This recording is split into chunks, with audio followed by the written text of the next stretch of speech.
strong acid, 100% of the molecules end up as ions. So if my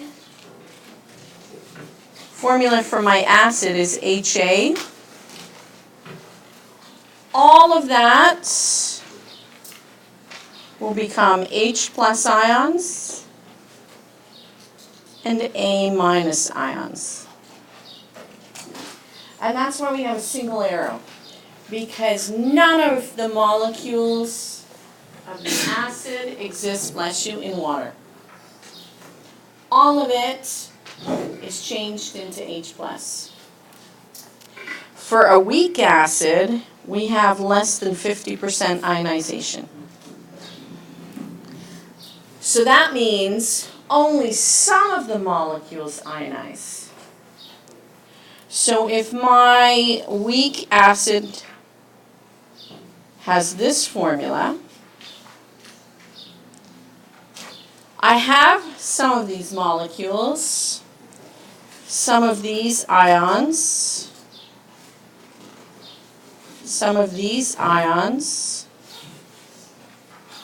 but not all of them. Not all of the acid molecules have become those ions. We put a double arrow in, because at some point this stops ionizing and the ions start making the acid molecule. It's a reversible reaction. That's why you've got an arrow going in both directions. So it goes to the forward reaction and then it stops. And then it reverses. But it's happening at the same rate. So it looks like nothing's changing, but actually in the beaker stuff is changing. So, if you have 0.1 mole per liter of strong acid, what's the concentration of H plus?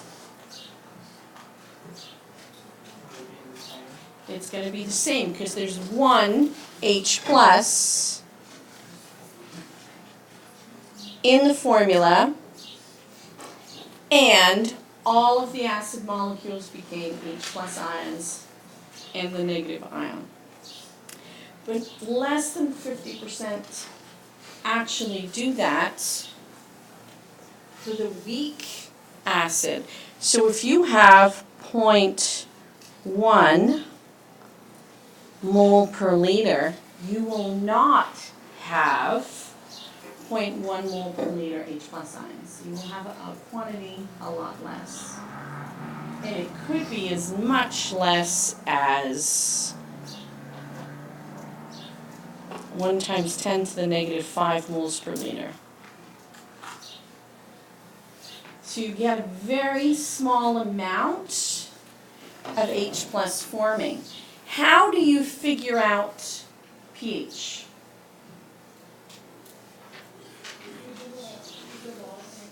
Use the log button on your calculator. So right now, tell me, what is the pH of this solution compared to the pH of this solution?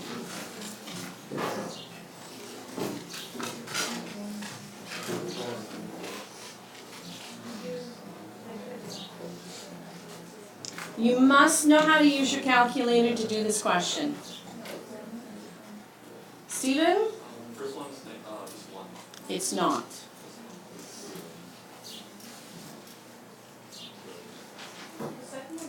You're close. It's not 5. What is the rule for pH? Drew? 7 digits is like for going from amount of H plus to pH, the number of 7 digits in your concentration is equal to the number of precision points in your answer? Yes. So, if there's 2 significant digits in your concentration, there has to be 2 decimal places. So, Stephen, what is the pH of that solution? 1 point? So the pH for the first solution will be 1.00. What will the pH of the second one be? 5.00.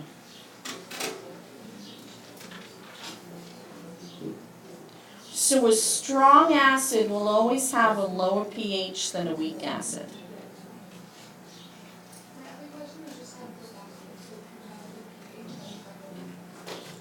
Okay. Okay. So, some of you need to figure out now if you can use your calculator. Because on your quiz and on your final exam is not the place to figure out. You don't know how to enter these numbers in your calculator. Some of you will actually put the formulas in exactly as they're written. Some of you will have to put it in the reverse, depending on your calculator's order of operations. If you put negative log 0.10 and you get an error, that means you have to put 0.1, then log, then negative. It depends on your calculator. You're going to be using your calculator, so figure it out. Can you calculate pH with your calculator?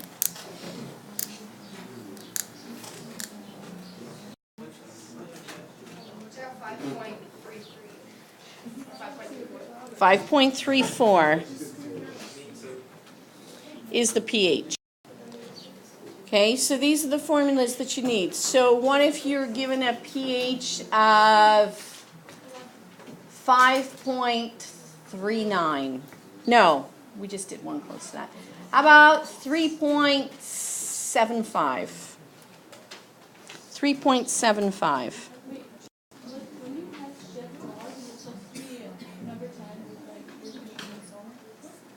Yeah.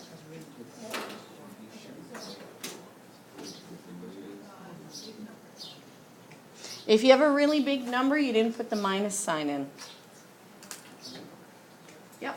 1.78 times 10 to the negative 4. No.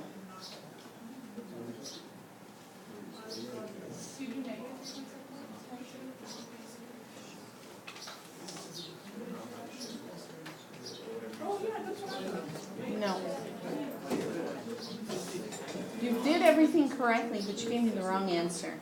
Is it significant? Mm-hmm. But you only give us 3. No. It's decimal places. There's 2 numbers after the decimal place. So there's only 2 significant digits in your concentration. 1.8. Really? Really? Oh. Yeah, I get it. Okay? No.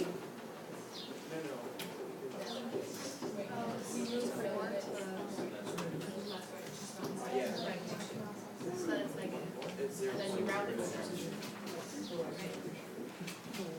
A conjugate acid-base partner differ in formula by just an H+. So who's connected to who? Your formula will only differ from your partner by an H+ in the formula. So who are the conjugate acid-base partners here? I think it's NH3 and NH4. These guys are partners? Yeah, let's go to the outside. And then the 2 on the outside. So this is how you connect them. This is how you show what your conjugate acid-base partners are. If you are an acid on this side, your ion on this side is going to be a conjugate base. If you are a base on this side, you are going to be a conjugate acid on the other side. So that means this is a conjugate acid, this is a conjugate base. Should be a negative.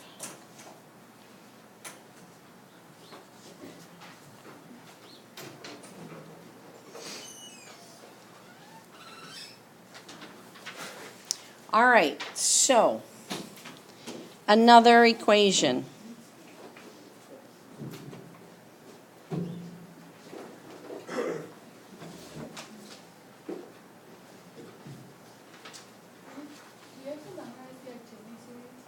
No.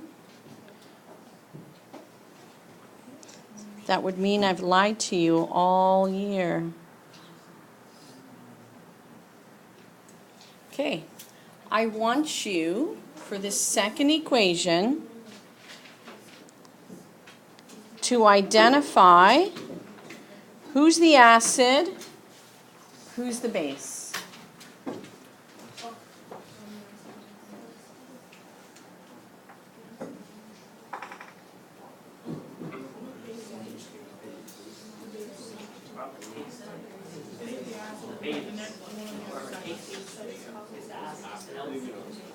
Okay. NH4 plus is your, is your acid. And then H2 is the base. H2O is the base. So who is water's conjugate partner? H3O plus. That makes the H3O plus the conjugate acid. So that makes the water, whoops, wrong one. Ammonium and ammonia are conjugate acid-base partners. So what does that make ammonia? The conjugate base. How do you spell that? CONJU, gate. As in I go through the gate to get into the house. Okay, so there we've got conjugate acid-base partners. Now, do you believe me now that ammonium is a conjugate acid? Because when it reacts with water, it forms the hydronium ion. So whether you're an acid or a base depends on what you make on this side. So I said that this was a conjugate base. So what I want you to do right now is write another equation. This ion plus water.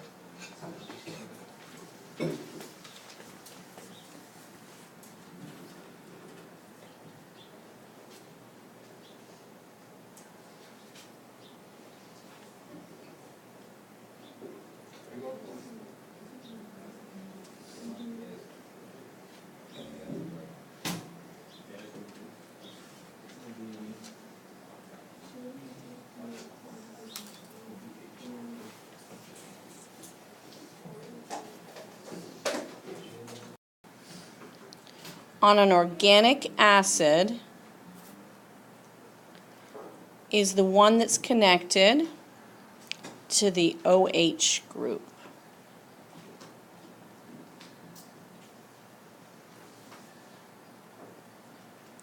All carbon-based acids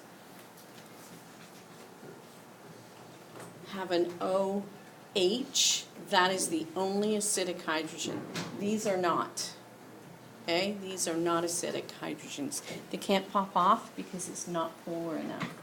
Is C2H3O2 basic on the left hand side? That's a good question. I think it is basic, but then I didn't think that H2O could be acidic. It's both. It can be basic. Water's amphoteric. It can act as an acid or a base. It depends what it's reacting with. So, here, you know your conjugate acid-base partners because they differ in formula by an OH. An H plus, sorry. And because the acetate produced a hydroxide, the acetate ion is a base. It accepted an H from water.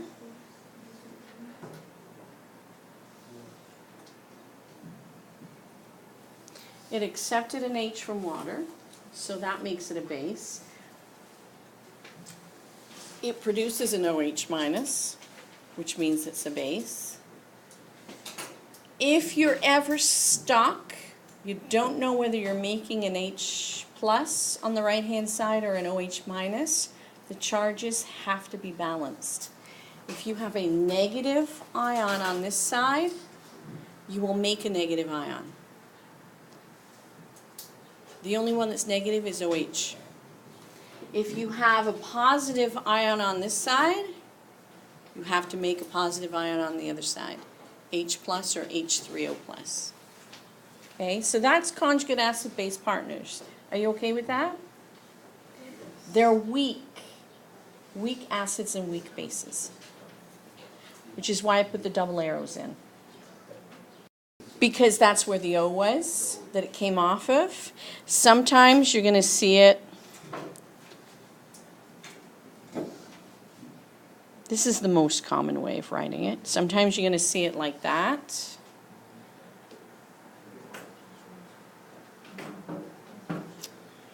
Trying to think.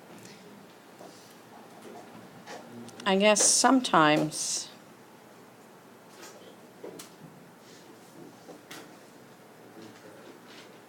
Sometimes you'll see it like that, but not usually. So it doesn't really matter as long as it's in there? No, as long as it's in there. But because all of the other acids, like HCl, HBr, H2SO4, it's at the front. Most commonly, we put it at the front. This is an experimental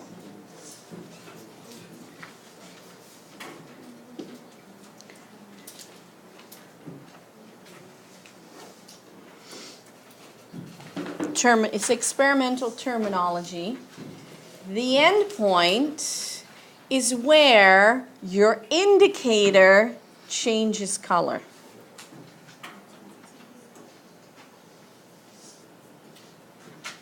And it should only change the faintest color. Indicator changes color.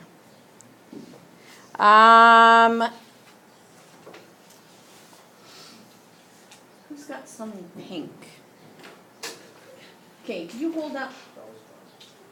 Okay, if your titration color ends up that pink, you've overrun your titration. That's bad. That's bad. Oh, yes. It's almost like you're seeing a reflection of pink. It's very, very, very faint, and it has to last 10 to 20 seconds. I did a lab once in university, and I think we had 2 color changes. I think one was green, and then it had to turn blue. The end point is when you stop titrating. You're done. It's the end of your titration. That's why they call it the end point. Got that? Can you paraphrase what I just said? Yeah, no. What's titrating? Titrating is the technique that you use to determine the pH of an unknown solution. It's on this back of the first page. So, you use an indicator that changes color where your equivalence point is. So, end point is an experimental value, and it's where your indicator changes color, so you stop titrating.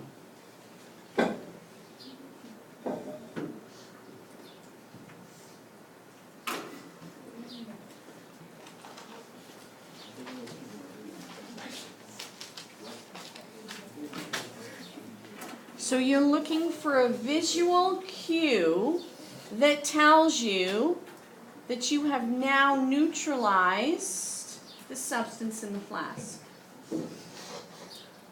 So what you have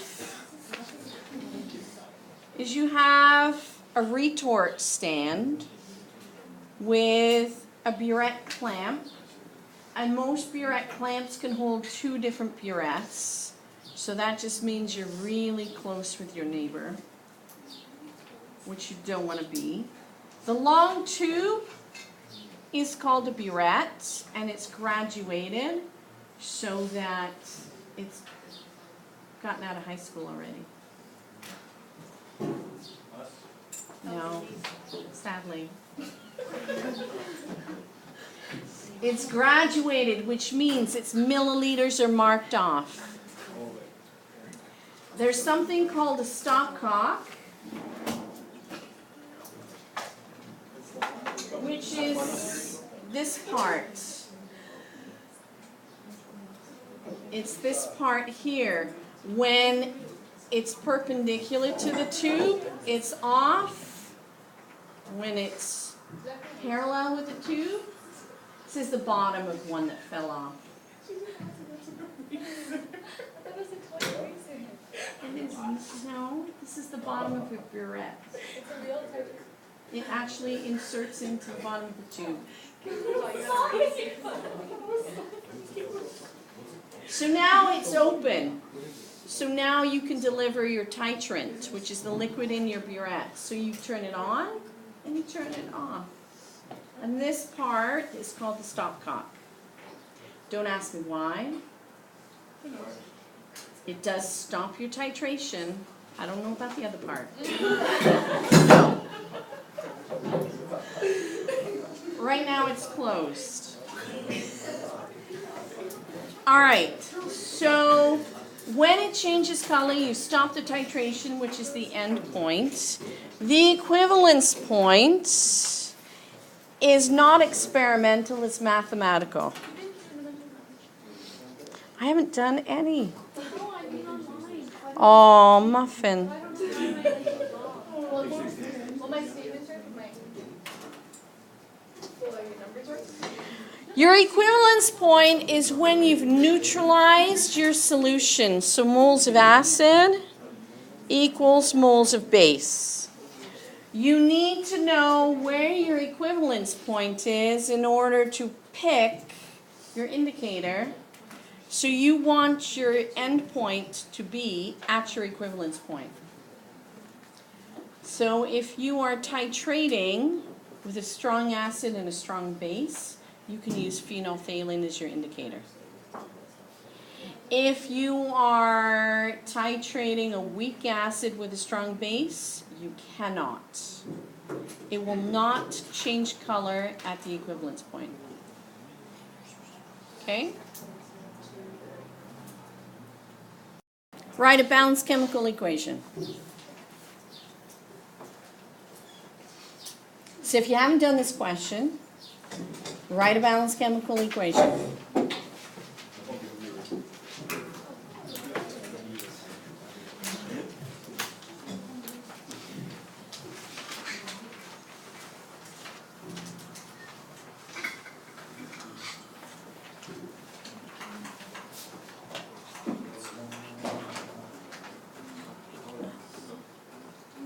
Do this. Wake up. Okay. What's your balanced chemical equation look like? Can I say? I think you're pretty much the only person that's paying attention, so sure.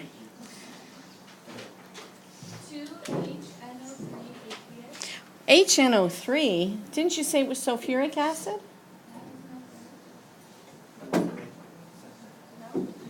Sulfuric acid contains sulfur. Oh, I thought it was sulfate.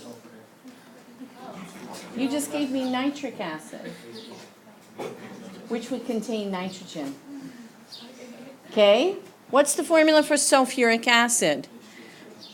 Dhruv? H2SO4. H2SO4AQ. Okay, you want to take this back? Okay. Sodium hydroxide. We've got a strong acid and a strong base. So we're going to have a single arrow. What are your two products? Stephen? H2O and Na2SO4.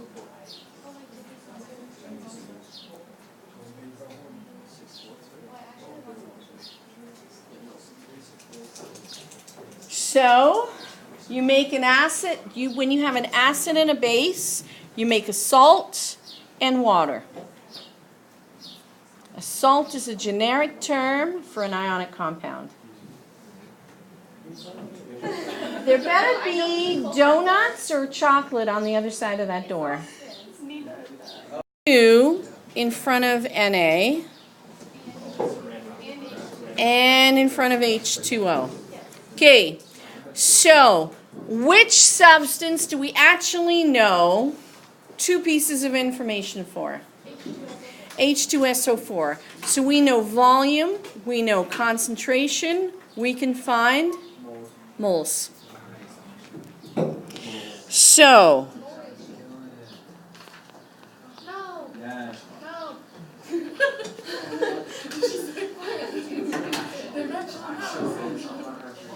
Make it look online for that. Yeah, Mine's not on. those are grown.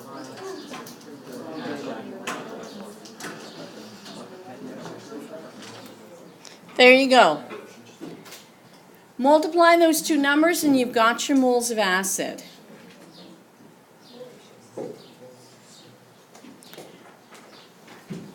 What is that number?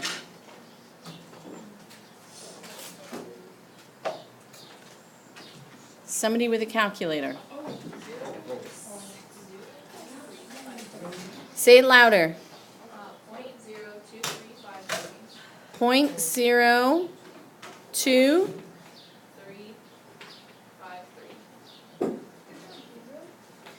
Well done. We've got 1 extra sig fig to spare. So this is moles of H2SO4.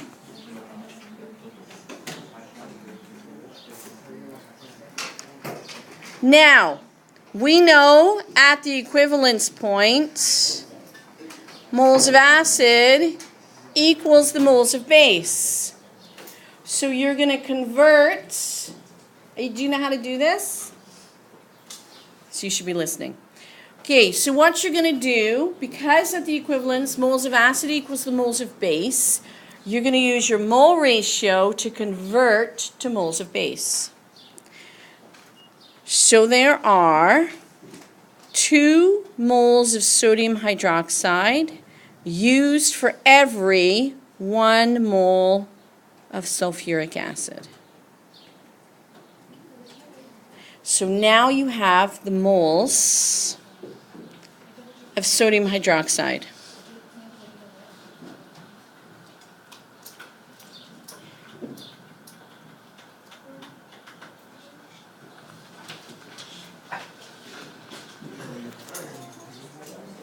Okay? Now you've got moles and volume, you can calculate concentration.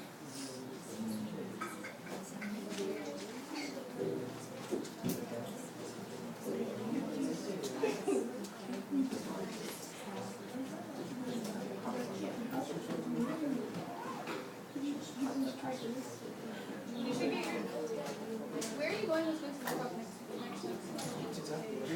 I think we're driving out to California. No. No, we're taking our kids.